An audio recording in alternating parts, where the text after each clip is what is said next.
How y'all doing, Team Up? Hard News Murdock. Had to shorten up the intro a little bit today. You know I like to keep my videos short and sweet, and I have a lot to show you today. With that being said, here we go. Now, last night was the 9th Democratic Party debates, and let me be the first to tell y'all, this got real because the only thing that was missing from that title fight was Michael Buffer making the announcement at the beginning of the whole thing. Let's get ready to rumble!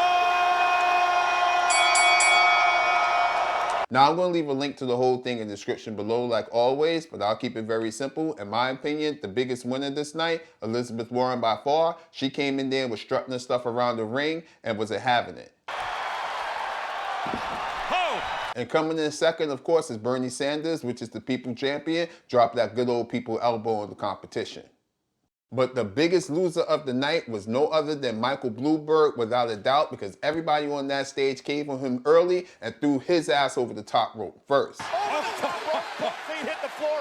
Which is fine by me because he really thought that he was just going to walk his way to the top, and he got a reality check last night. If you don't believe me, let's take a look at this Charleston firsthand. Take a look for yourself. I'd like to talk about who we're running against. A billionaire who calls women fat broads and horse-faced lesbians. And no, I'm not talking about Donald Trump. I'm talking about Mayor Bloomberg. Democrats take a huge risk if we just substitute one arrogant billionaire for another. I think we need something different than Donald Trump. I don't think you look at Donald Trump and say we need someone richer in the White House. When Mayor Bloomberg was busy blaming African Americans and Latinos for the housing crash of 2008, I was right here in Las Vegas, literally just a few blocks down the street, holding hearings on the banks that were taking away homes. The reason that stop and frisk changed is because Barack Obama sent moderators to see what was going on. The policy was abhorrent, and it was, in fact, a violation of every right people have. The language he used is about stop and frisk. It's about how it turned out. Now, this isn't about how it turned out. This is about what it was designed to do to begin with. You need a different apology. Senator, here, thank Mr. you. Mayor. Chuck? Everyone up here has released their tax returns, Mayor. I think, and it is a major issue because the President of the United States has been hiding behind his tax returns. Maybe we should also ask how Mayor Bloomberg in 2004 supported George W. Bush for president. The idea that you're able to have a capital gains tax that you pay at the rate of 20% if you are if you are Mike Bloomberg or whomever has a whole lot of money, and someone else is paying at your staffer is paying at 25% is wrong. If we're going into the election of our lives against a president who rose to power by cynically exploiting the frustration of ordinary Americans feeling like leaders weren't speaking to them, then I think that turning to someone like Mayor Bloomberg, who thinks he can buy this election, is no better a way to succeed than turning to somebody like Senator Sanders, who wants to burn the House down. Senator Warren, you've been critical of Mayor Bloomberg on this issue. Yes, I have, and I hope you heard what his defense was. I've been nice to some women.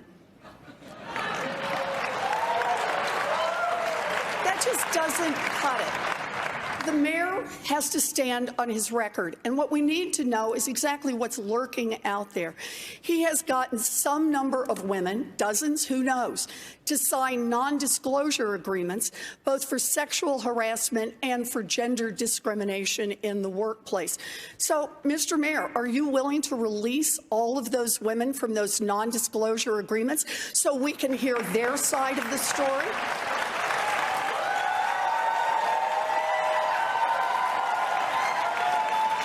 We have a very few non-disclosure agreements. How many is that? Let me finish. How many is that? None of them accuse me of doing anything other than maybe they didn't like the joke I told. And let me just put, there's agreements between two parties that wanted to keep it quiet, and that's up to them. They signed those agreements, and we'll live with it. So wait, when you say it is up to, I just want to be clear. Some is how many? And when you say they signed them and they wanted them, if they wish now to speak out and tell their side of the story about what it is they allege, that's now okay with you? You're releasing them on television tonight? Senator, no. Is that right? Senator, the company and somebody else, in this case, a man or a woman, or could be more than that, they decided when they made an agreement that they wanted to keep it quiet for everybody's interest. They signed the agreements, and that's what we're going to live with. I'm sorry. No, the question is, are the women bound by being muzzled by you? And you could release them from that immediately. Because understand, this is not just a question of the mayor's character. This is also a question about electability. We are not going to beat Donald Trump with a man who has who knows how many non-disclosure agreements and the drip, drip, drip of stories of women saying they have been harassed and discriminated against. That's not what we do as Democrats. Now, if you're still a Bloomberg supporter after witnessing this, I don't know exactly what to tell you. Because to me, this exemplifies exactly the problems with him as a candidate. Because if Pete Buttigieg is landing punches and Biden is landing punches, imagine what Trump would do to him in an actual 2020 race. He will annihilate him.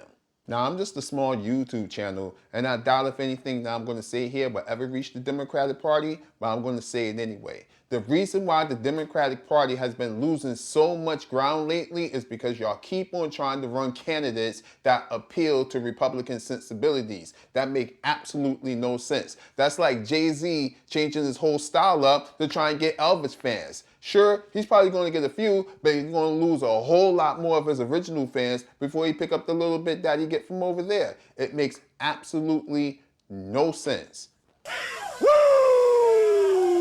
Stop running candidates that don't appeal to your base, and the answer to winning is really just that simple, okay? And with that, that's all I have. Like and subscribe if you like what you see. Remember, the revolution is unclassified. Later.